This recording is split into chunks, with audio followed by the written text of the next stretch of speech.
Ganyan lang po. Yung pong oil na ginamit ko, yung po yung ating pinaglatikan. Ngayon, syempre po, lalagyan natin ng makapuno para lalo pong sumarap yung ating sumang Marruecos. Liligyan po natin ng latik. Ayan, ganyan lang po. Tapos, syempre, atin lang pong pagsasalikupin na ganyan. O, yan, diba?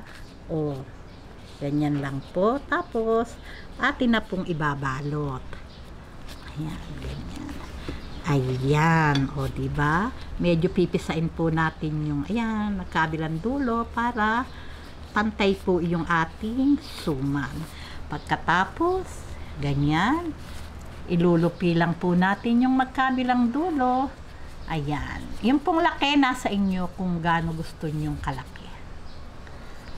Ayan, siya nga po pala, paki-share po itong ating video para po lalong dumami yung ating viewers.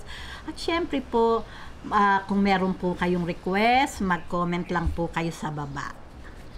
Salamat po. Thank you very much.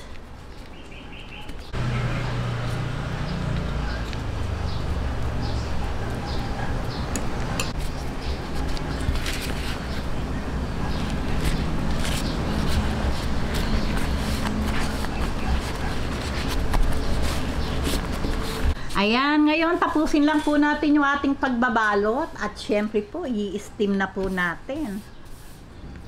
Okay, ngayon tapos na po nating balutin lahat. Kumukulo na po yung tubig sa ating steamer. Sasalang na po natin. Ayan, ngayon, i-steam po natin to ng 20 minutes. Ayan, ngayon po, balikan po natin to after 20 minutes. At ready na po ito. Ang laman. Oh, nakita nyo naman. Talaga namang natakakunat.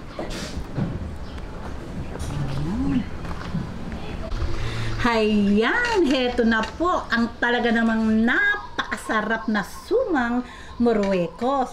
O di po ba, napakasarap na merienda. Gawin nyo na po ito at talagang maiibigan ng inyong pamilya.